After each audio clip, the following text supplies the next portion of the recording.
Hello students, today I Rachna Khanna, lecturer of economics at a government sector, welcome you at my channel Learning with Varavi. Today I am going to start chapter 1, that is Indian economy on the eve of independence of Indian economic development at my this class. Before starting with this topic, let me discuss with you why we are studying this chapter Indian economic development at this class 12th level. This is just only to familiarize with you the features of our Indian economy and its development procedure. हमारे लिए जितना ज़रूरी होता है हम अपनी economy के present को जानें, उतना ही ज़रूरी है कि हम इसके पास के बारे में भी जानें। इन्हीं ग्राउंड्स पर बेस्ड है हमारा ये chapter Indian economy on the eve of independence. Before starting with this topic, let me first cover the bullet points. Bullet points वो पॉइंट्स होते हैं जिसके बारे में पढ़कर आपको पता चल जाता है कि what are the sub topics that we have to cover in this topic Indian economy on the eve of independence. जब भी आप बेटा अपने रजिस्टर में नोट्स बनाए तो नोट्स बनाने से पहले हमेशा बुलेट पॉइंट्स को सबसे पहले लिख लीजिए, क्योंकि बुलेट पॉइंट्स अगर आप सबसे पहले लिखेंगे तो आपको पता चलेगा कि आपको इस चैप्टर में कवर क्या करना है। रिवीजन के टाइम पर भी आपको ये बहुत हेल्पफुल होते हैं बुलेट पॉइंट्स। रिवीजन के टाइम पे इन बुलेट पॉइंट्स को देखकर आपको पता चल जाता है if you have covered this bullet points that means you are thorough with the chapter. So start with the bullet points. colonial exploitation of the Indian economy, features of Indian economy, agriculture and industrial sector on the eve of independence, foreign trade, demographic profile, occupational structure, infrastructure on the eve of independence and the positive impact of the British rule. ये जरूरी नहीं है कि जब हमारे पास Britishers आए तो उसके हमारे सारे नेगेटिव पॉइंट्स ही मिले, कुछ उनके पॉजिटिव इम्पैक्ट भी हुआ था हमारी इकोनॉमी में आने का, वो भी हम इस चैप्टर में डिस्कस करेंगे। स्टार्ट करते हैं हमारा topic Indian economy on the eve of independence. Our first subtopic is colonial exploitation of Indian economy. जितने मैंने सब टॉपिक्स प्रिपेयर कर रहे हैं ये मैंने सीबीएसई के सिलेबस को ध्यान में रखकर ही फ्रेम करे हैं, इसके अलावा हमें कुछ भी एक्स्ट्रा करने की जरूरत नहीं है। आपका मेन मोटो होता है to score highest marks in your subject, तो उसके लिए हम जितना रिलेवेंट है मैं उतना ही आपके इस चैनल पे आपको स्टडी कराऊंगी। Colonial exploitation of Indian economy, what do you understand with the word colonial. Topic को स्टार्ट करने से पहले इस टॉपिक के वर्ड का की टर्म का मीनिंग समझ लेती है। कॉलोनियल, कॉलोनियल का मतलब होता है जब कोई भी पावरफुल नेशन किसी वीक नेशन पर आकर रूल करना स्टार्ट कर दे तो उसे हम कहते हैं कॉलोनियल। ऐसे ही कॉलोनियल रूल स्टार्ट किया था ब्रिटिश एम्पायर ने। जब 1757 में बैटल ऑफ प्लासी स्टार्ट हुई तो उस समय ब्रिटिशर्स ने बंगाल के नवाब सिराजुद्दौला खान को डिफीट कर दिया था और उसके बाद ब्रिटिश एम्पायर ने अपनी फाउंडेशन को एस्टैब्लिश कर दिया था इंडियन इकोनॉमी में, that is called the colonial rule. Colonial rule जब आया तो ब्रिटिशर्स ने हमारी इंडियन इकोनॉमी को बहुत तरह से एक्सप्लॉइट किया।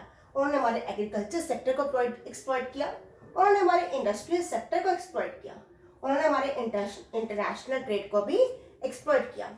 एग्रीकल्चर सेक्टर को कैसे एक्सप्लॉइट किया? जब ब्रिटिशर्स आए तो उन्होंने जमींदारी सिस्टम स्टार्ट कर दिया। जमींदारी सिस्टम क्या था? इन्होंने क्या किया कि इन्होंने कुछ अपने प्राइवेट ऑफिशियल्स अपॉइंट करे as a owners of the land, जो एक्चुअल टीलर्स थे, जो एक्चुअल कल्टिवेटर्स थे लैंड के, अब वो एज अ टेनेंट काम करने लगे लैंड पे। और जितने भी ये प्राइवेट ऑफिशियल्स थे इनको क्या करना होता था, इनको बदले में ब्रिटिश गवर्नमेंट को एक फिक्स्ड अमाउंट ऑफ रेवेन्यू पे करना पड़ता था और उसके बदले ब्रिटिश गवर्नमेंट ने इन प्राइवेट ऑफिशियल्स को, जिनको हम जमींदार कहते हैं, अथॉरिटी दे दी कि वो अपनी मर्जी से जितना चाहे वो रेवेन्यू, वो रेंट इन कल्टिवेटर से एक्सट्रैक्ट कर सकते हैं। इसका अल्टीमेटली बर्डन हमारे टेलर्स पर, हमारे फार्मर्स पर पड़ा। उनसे बहुत ज़्यादा रेंट लिया जाने लगा, उनके पास कुछ भी सरप्लस नहीं बचता था अपने लिए। जब उनके पास अपने लिए ही सरप्लस नहीं बचता था वो एग्रीकल्चर में क्या इन्वेस्ट करेंगे? जब एग्रीकल्चर में इन्वेस्टमेंट ही नहीं हुई उसकी डेवलपमेंट के लिए तो एग्रीकल्चर सेक्टर की प्रोडक्टिविटी लो होती गई। और जितने भी ये जमींदार अपॉइंट हैं ये भी क्या करते थे, ये भी एक्स्ट्रा जो भी रेवेन्यू उनको मिलता था ये सिर्फ अपनी लग्जरीज पे स्पेंड करते थे इन्होंने भी एग्रीकल्चर सेक्टर की इन्वेस्टमेंट पे कोई ध्यान नहीं दिया और हमारा एग्रीकल्चर सेक्टर का आउटपुट गिरता ही चला गया। बात करते हैं इंडस्ट्रियल सेक्टर की। जब ये ब्रिटिश एम्पायर आया उससे पहले जो हमारे इंडियन हैंडीक्राफ्ट्स थे उनकी वर्ल्ड मार्केट में बहुत ज्यादा डिमांड थी। उनकी क्वालिटी इतनी फाइन होती थी हमारे हैंडीक्राफ्ट्स की, जो हम खुद भी देखते हैं कि हमारे हैंडीक्राफ्ट्स जो होते हैं, हैंडमेड प्रोडक्ट्स होते हैं, मेड इन इंडिया प्रोडक्ट्स होते हैं, उनकी क्वालिटी फाइन होती है। उनकी डिमांड वर्ल्ड मार्केट में बहुत ज़्यादा थी। तो इन ब्रिटिशर्स ने क्या किया, जब हमारी इस फॉरेन डिमांड को ख़त्म करने के लिए उन्होंने हमारे एक्सपोर्ट पे हैवी ड्यूटी लगा दी, हैवी टैक्स लगा दिया हमारे एक्सपोर्ट्स पे। हमारे एक्सपोर्ट्स क्या हो गए, और ज़्यादा महंगे हो गए। जब हमारे एक्सपोर्ट का प्राइस बढ़ गया तो फॉरेन डिमांड उनकी कम हो गई। इस तरह से उन्होंने अपने प्रोडक्ट्स को लाने के लिए हमारे प्रोडक्ट्स को और महंगा कर दिया और उनकी डिमांड गिरा दी। एक तरफ तो उन्होंने हमारे एक्सपोर्ट्स गिरा दिए, दूसरा उन्होंने क्या किया, अपने गुड्स की सप्लाई बढ़ाने के लिए हमारी इकोनॉमी में जो हमको वो इम्पोर्ट करते हैं, यानी हम जब उनसे इम्पोर्ट करते थे उस पर उन्होंने टैक्स हटा दिया। उनके प्रोडक्ट्स हमारे खुद के प्रोडक्ट्स से हमें सस्ते पड़ने लगे। जो फॉरेन के प्रोडक्ट्स हमारे पास ड्यूटी फ्री इंपोर्ट से हमारे को मिलते थे उस पर कोई टैक्स नहीं लग रहा, वो एज इट इज हमारे पास आ रहे हैं जिस रेट पर वो अपनी इकोनॉमी में बेचते थे। तो हमारे प्रोडक्ट से भी उनके प्रोडक्ट सस्ते पड़ने लगे। तो हमारे खुद के लोगों ने, हमारे अपने इंडियंस ने ही उनके प्रोडक्ट की डिमांड करनी स्टार्ट कर दी। जब हमारे खुद के इंडियंस ने उनके प्रोडक्ट की डिमांड करनी स्टार्ट कर दी तो क्या हुआ, हमारे जो अपने प्रोडक्ट्स की जिनकी डिमांड गिरती चली गई और ब्रिटिश एम्पायर की इंडस्ट्रीज और फ्लरिश करती गई हमारी इंडियन इकोनॉमी में। इन्होंने हमारे इंटरनेशनल ट्रेड को भी एक्सपर्ट किया। किस तरह से, इन्होंने एक डिस्क्रिमिनेटरी टैरिफ पॉलिसी को इंट्रोड्यूस किया। ये डिस्क्रिमिनेटरी टैरिफ पॉलिसी का मतलब है, इन्होंने दो तरह से काम किया, एक तो ड्यूटी फ्री एक्सपोर्ट और ड्यूटी फ्री इंपोर्ट। एक्सपोर्ट किस चीज का, एग्जाम्पल देती हूँ मैं। उस समय जो इंडियन कॉटन टेक्सटाइल जो ब्रिटिशर्स ने बॉम्बे में एस्टैब्लिश करी थी, इनको क्या करना होता था, इन्होंने हमसे उस कॉटन टेक्सटाइल इंडस्ट्री के लिए रॉ कॉटन हमसे क्या लिया, परचेज किया, हमसे एक्सपोर्ट किया, बट उस पर कोई भी टैक्स नहीं लगा। और जब हमने उनसे उनके फिनिश प्रोडक्ट्स लेने चाहे तो उस पर कोई इंपोर्ट ड्यूटी नहीं लगी। हमसे रॉ मटेरियल लिया फ्री ऑफ कॉस्ट में और अपना फिनिश प्रोडक्ट बना के बेचा, कोई बिना इंपोर्ट ड्यूटी के। हमारे पास तो कहीं से फॉरेन एक्सचेंज आया ही नहीं। जब हमारे पास कहीं से फॉरेन एक्सचेंज नहीं आया तो हमारे पास कहीं से कुछ फॉरेन एक्सचेंज बचा ही नहीं, हमारा इंटरनेशनल ट्रेड खत्म होता चला गया। Just because of this duty free export and duty free import of the British goods, हमारे खुद के प्रोडक्ट्स हमारे को अब महंगे पड़ने लग गए और जो ब्रिटिश के मैन्युफैक्चरिंग यूनिट से जो प्रोडक्ट प्रोड्यूस होते थे वो सस्ते पड़ने लग गए। तो इंडियंस ने क्या किया, उनके प्रोडक्ट की डिमांड करनी स्टार्ट कर दी। इस तरह से ब्रिटिशर्स ने बहुत सोच समझ के गेम प्ले करा हमारी इकोनॉमी में आकर, हमारी ही इकोनॉमी में हमें ही घुस के हमें ही टोटली उन्होंने खत्म कर दिया। Next is features of Indian economy. If we talk about the features of Indian economy, the first important feature at that time was the stagnant economy. Stagnant का मतलब होता है रुका हुआ, जिसमें कोई मूवमेंट नहीं है। जब ये ब्रिटिशर्स आए तो उस टाइम में 1920s की बात कर रही हूँ, उस समय हमारी प्रोडक्टिविटी बिल्कुल रुक गई थी। इनके आने की वजह से जीडीपी में कंट्रीब्यूशन इन सभी सेक्टर्स का बहुत कम हो चुका था। हमारा नेशनल इनकम का लेवल बहुत नीचे आ गया था। नेशनल इनकम का जब लेवल नीचे आया तो पर कैपिटा इनकम भी गिर गई। पर कैपिटा इनकम मतलब national income divided by the number of population, पर प्रति व्यक्ति आय जिसे हिंदी में कहते हैं। जब नेशनल इनकम कम हुई तो पर कैपिटा इनकम भी कम हुई। दूसरा, उस टाइम पे एक चीज और, उस टाइम पे एपिडेमिक्स भी आए। एपिडेमिक्स मतलब महामारी। 1920s में उस समय कॉलरा की एपिडेमिक पूरी इकोनॉमी में फैल चुकी थी, जिसकी वजह से प्रोडक्शन बिल्कुल रुक गया था। नेशनल इनकम गिर गई थी, नेशनल इनकम गिर गई, पर कैपिटा इनकम गिर गई, स्टारवेशन फैल गया, भूखमरी फैल गई चारों तरफ। और डाटा के हिसाब से 1925 से 50 के पीरियड में हमारी जो नेशनल इनकम थी वो सिर्फ 0.1% पर एनम रह गई थी। देखा जाए तो बहुत ही कम परसेंटेज है, ओनली 0.1%। बेटा जब भी आप आंसर मेंशन करें तो थोड़ा थोड़ा डाटा जरूर मेंशन कीजिए, क्योंकि डाटा मेंशन करने से ना आपके आंसर की प्रेजेंटेशन बढ़ती है, आपके लिए इजी होता है कि बोर्ड्स में उस आंसर में फुल ऑन फुल स्कोर कर लेना। Next is backward economy. जब per capita income very low है तो क्या होगा, हमारी इकोनॉमी बैकवर्ड इकोनॉमी की नहीं जाएगी, डेवलप्ड इकोनॉमी से तो गिरी नहीं जाएगी। हमारे पास अब खुद के लिए सफिशिएंट, कहते हैं रोटी कपड़ा मकान नहीं था, सफिशिएंट फूड नहीं था, सफिशिएंट क्लोथिंग नहीं थी, सफिशिएंट शेल्टर नहीं था लोगों के पास। लोग अब अनएम्प्लॉयड हो चुके थे। जब प्रोडक्शन ही नहीं है तो एम्प्लॉयमेंट कहाँ से मिलेगी, तो लोग क्या हो गए थे, अनएम्प्लॉयड हो चुके थे। और डाटा के हिसाब से 1947 और 48 के पीरियड में पीसीवाई यानी पर कैपिटा इनकम सिर्फ 230 रुपीज थी, जो कि बहुत कम है। आप खुद सोच के देखो, मंथली पर कैपिटा इनकम को सिर्फ 230 रुपीज है तो क्या मिलेगा, कुछ भी नहीं, nothing. Next is agriculture backwardness. Same बेटा वही पॉइंट्स रिपीट हो रहे हैं। इन पॉइंट्स की अंडरस्टैंडिंग बहुत जरूरी है। अगर आप सिर्फ अंडरस्टैंड कर लोगे ना, then you will be able to write your answer yourself. सिर्फ अंडरस्टैंडिंग इंपॉर्टेंट रखना, और अपने डिस्कस में जितना मैंने बुलेट पॉइंट्स कीवर्ड्स लिखे बस उसको नोट कर लो, दैट्स इट। उनको आप अपने आप भी एलोबरेट कर सकते हो। एग्रीकल्चर बैकवर्डनेस, प्रोडक्टिविटी क्या थी एग्रीकल्चर सेक्टर में, बहुत कम थी। प्रोडक्शन सिर्फ सब्सिस्टेंस के लिए थी। सब्सिस्टेंस का मतलब होता है सिर्फ अपने लिए, हम सिर्फ वही क्रॉप्स ग्रो कर रहे हैं जिससे हमारा खुद का गुजारा हो जाए, मार्केट में सेल ना हो, सरप्लस के लिए कुछ भी नहीं बचता था हमारे पास। 72% हमारी वर्किंग पॉपुलेशन का जो 72% पॉपुलेशन थी वो एग्रीकल्चर सेक्टर में एंगेज थी, और जीडीपी में कंट्रीब्यूशन उसका था 50%। जबकि होना चाहिए कि पॉपुलेशन कम एंगेज हो और कंट्रीब्यूशन ज्यादा हो, पर यहाँ उल्टा हो रहा था, पॉपुलेशन ज्यादा एंगेज हो रही थी और जीडीपी में कंट्रीब्यूशन कम हो रहा था। इसका मतलब क्या क्लियर दिखता है कि लोगों के पास उतनी इनकम उनको नहीं मिल रही थी जितनी कि उनको मिलनी चाहिए थी। इंडस्ट्रियल बैकवर्डनेस, इसका मेन रीजन तो हमारा ये फॉरेन सेक्टर यानी ब्रिटिश सेक्टर था।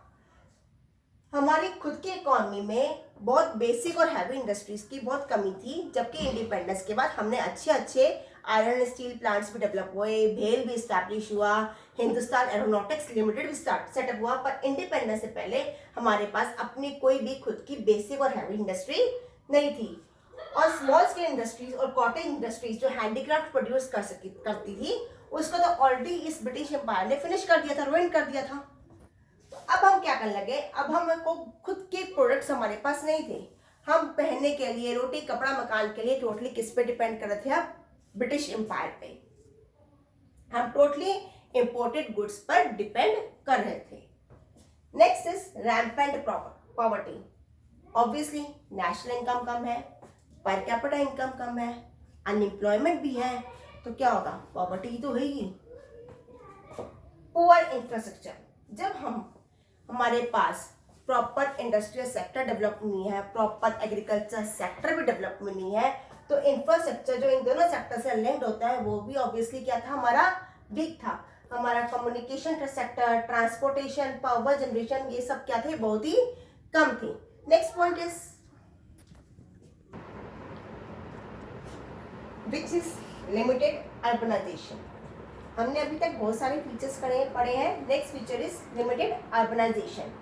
ज़्यादातर पॉपुलेशन जो थी वो कहाँ पे रहती थी, विलेजेस में।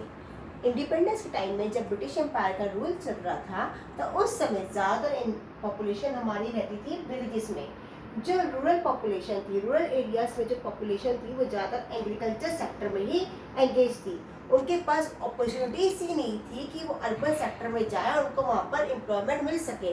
अर्बन सेक्टर में एम्प्लॉयमेंट उस समय सिर्फ ब्रिटिशर्स को ही मिलता था, और जो हमारे अपने इंडियंस थे वो सारे एग्रीकल्चर सेक्टर में, रूरल एरियाज में रहते थे एज अ टेलर, ओनर बनकर भी नहीं, जमीन की जो होते ना भाड़े की जो मजदूर, जिसे हम हिंदी में कहते हैं, वो बनकर रहते थे।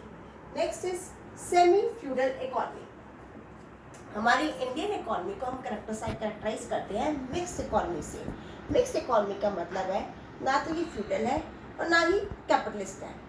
फ्यूडल का मतलब क्या होता है, फ्यूडल का मतलब ये होता है कि कुछ हाई रैंक के लोग जो होते हैं, लो क्लास को, लो मिडिल मैन लोगों को अपनी कुछ ज़मीन देते हैं कि तुम इस ज़मीन पर काम करो, बदले में हम तुम्हें प्रोडक्शन देंगे और कॉस्ट ऑफ मैनेजमेंट है वो भी शेयर करेंगे।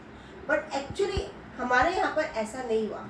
फ्यूडलिज्म तो था ही नहीं, लैंड तो प्रोवाइड की जाती थी पर कॉस्ट ऑफ मैनेजमेंट शेयर नहीं किया जाता था, और इसलिए हमारी इकॉनमी क्या थी उस समय, सेमी फ्यूडल थी। और कैपिटलिस्ट भी पूरी तरह से नहीं थी। कैपिटलिस्ट में क्या होता है, जो मेन प्रॉफिट मोटिव से किया जाता है। कैपिटलिस्ट में होता है हाई पूंजीवाद, जिसे हम हिंदी में कहते हैं। कैपिटल एक्सपेंडिचर की रिक्वायरमेंट बहुत ज़्यादा होती है और उसमें इंडस्ट्रियल सेक्टर पे ज़्यादा फोकस किया जाता है। बट यहाँ पे इंडस्ट्री के साथ साथ एग्रीकल्चर सेक्टर पे फोकस किया गया था, क्योंकि ब्रिटिश एम्पायर को हमसे क्या चाहिए था, रॉ मटेरियल चाहिए था, चाहे कॉटन की फॉर्म में चाहे इंडिगो की फॉर्म में। Next is colonial economy. Colonial economy मैंने अभी भी आपको पहले एक्सप्लेन किया है। इसका मतलब ये है कि हमारी जो ब्रिटिश इकोनॉमी थी उन्होंने हमारी तरफ से इंडियन इकोनॉमी को बहुत ही वीक अप्रूव कर दिया। इन्होंने हमारे पर हर तरफ से रूल करना चाहा, हमारे एग्रीकल्चर सेक्टर को, हमारे इंडस्ट्रियल सेक्टर को, हमारे इंटरनेशनल ट्रेड को हर तरफ से पूरा डिस्ट्रॉय करना चाहा। इन्होंने क्या किया, जो हमारी खुद की डोमेस्टिक इंडस्ट्रीज थी उस पर बहुत ज़्यादा टैक्सेस लगा दिए। हमारे प्रोडक्ट्स जो है उनका प्राइस बढ़ गया और उनकी डिमांड, डोमेस्टिक डिमांड भी कम हो गई। नेक्स्ट इज इन्होंने duty free export of raw material, हमसे ही सामान लेकर अपना प्रोडक्ट बहुत सस्ते दामों पे हमारे को बेचा। That is duty free import of British goods. जो भी हमारे को सामान बेचा वो इतना सस्ता था कि हमारे खुद के प्रोडक्ट से भी वो सामान सस्ता पड़ने लग गया, बहुत चीप पड़ने लग गया और उनके प्रोडक्ट्स की डिमांड बढ़ गई और हमारे खुद के प्रोडक्ट्स की डिमांड कम हो गई। जो उन्होंने गेम प्ले करना चाहा था उसमें वो सक्सेसफुल हो गए। This is all about the features of Indian economy. Next topic is agriculture sector on the eve of independence. Agriculture sector कैसा था उस समय जब ब्रिटिश एम्पायर ने हमारे पर रूल करना स्टार्ट किया हुआ था इंडिपेंडेंस के टाइम पे। लो प्रोडक्शन एंड लो प्रोडक्टिविटी, बेटे जो दो टर्म्स हैं प्रोडक्शन एंड प्रोडक्टिविटी, इसमें एक स्लाइट सा डिफरेंस है। प्रोडक्शन का मतलब होता है टोटल आउटपुट, कितना आउटपुट आपने प्रोड्यूस किया, that is called production. Productivity का मतलब होता है output per hectare of land. Land की मेजरिंग यूनिट होती है हेक्टेयर। जमीन के एक टुकड़े पर आप कितना आउटपुट प्रोड्यूस कर सकते हो, दैट इज प्रोडक्टिविटी।